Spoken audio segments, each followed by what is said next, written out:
It had been the perfect day at Epcot.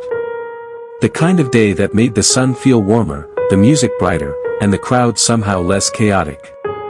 Ms. Cody, Kelly, Ms. Meller, Eugene, Ms. Mulholland, Mr. Bickford, Mr. Fusco, Mr. Robichaud, Frank, Mr. Morrissey, Mrs. Corazzini, David, Laurie, Mr. DeGraff, Dr. Reich, AMU, Ms. Morgan, Mrs. Murphy, Mr. Barry, Mr. Toomey, Mr. Motion, Mrs. Burns, Mrs. Miller, Katie, Mrs. Hamilton, Ms. De Los Santos, Colleen, Al, Vivian, Nora, and Dr. Kent moved as one large, laughing group toward the land pavilion, excitedly debating which row on Soarin' was the best.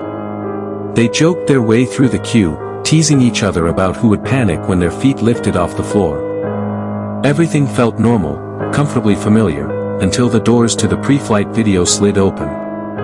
The room was darker than usual. That was the first thing they noticed. The second was the silence. Normally, cheerful music played as guests shuffled inside. But now there was nothing except the hum of the projectors.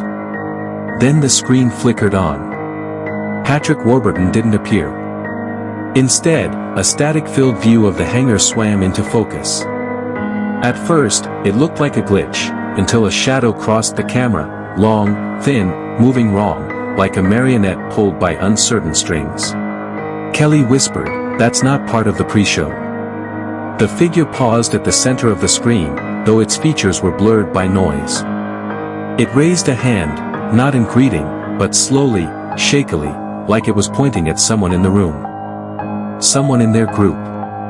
Ms. Morgan laughed nervously. Probably some new Halloween version. But there was no Halloween event running. The screen suddenly cut to black. A single phrase appeared in dim white letters. Flight path, unknown. The doors opened. Their row was called. Despite the strange pre-show, the group boarded, buckled in, and lifted their feet, exchanging unsure looks but trying to shake it off. The lights dimmed. The music never started. When the screen rose, it didn't show the classic flight over the Swiss Alps or the Taj Mahal. Instead, the projection revealed something else entirely. A barren field of fog. Thick, opaque, swirling like it was alive. Nora felt her breath catch. Is this a test sequence? But the ride moved forward, as if gliding straight into the cloud. The scent machines clicked on, but instead of orange groves or grass, a cold metallic smell flooded the air, like rusted steel and wet stone. Look! Laurie pointed downward. Shapes moved beneath the fog.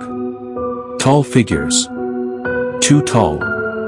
They kept perfect pace with the group's movement, as if the riders were floating above them and they were waiting for the right moment to reach up. The fog parted. The world below was wrong. The projection shifted abruptly, as if the ride veered to one side. Now it showed an abandoned amusement park, rusted rides, broken pathways, dark water pooling around decayed buildings. But the worst part was the centerpiece. A massive, circular building with a wedge-shaped roof. It looked exactly like the land pavilion. Except this one was hollowed out, windows shattered, vines crawling out like veins. Dr. Reich's voice trembled. Turn it off. Someone turn it off. But the ride didn't stop. As they soared, too fast now, past the ruined pavilion, the screen glitched. A ripple. A smear. Then the tall shadow from the pre-show appeared again. Only this time, it wasn't standing. It was falling, plummeting from an unseen height directly toward the riders. Its limbs flailed unnaturally, bending at angles nothing living could survive. Someone screamed. At the last moment, before the figure hit the camera's viewpoint, the projection cut out entirely. Darkness. No music. Just the sound of the machinery groaning. Something moved behind the screen. Not part of the film. Heavy. Slow. Dragging. The ride jerked upward violently, making the entire group lift in their seats. Without warning, the screen snapped back on. They were soaring, over Epcot. But not the Epcot they had left. This one was empty. Every walkway deserted. Every pavilion dark. The spaceship Earth sphere was cracked open like an egg, the inside pitch black. Across the empty park, spotlights swept slowly, searching for something. Or someone. As the ride approached the land pavilion, the camera dipped lower, lower, too low. Until the screen filled with the pavilion entrance. Their entrance.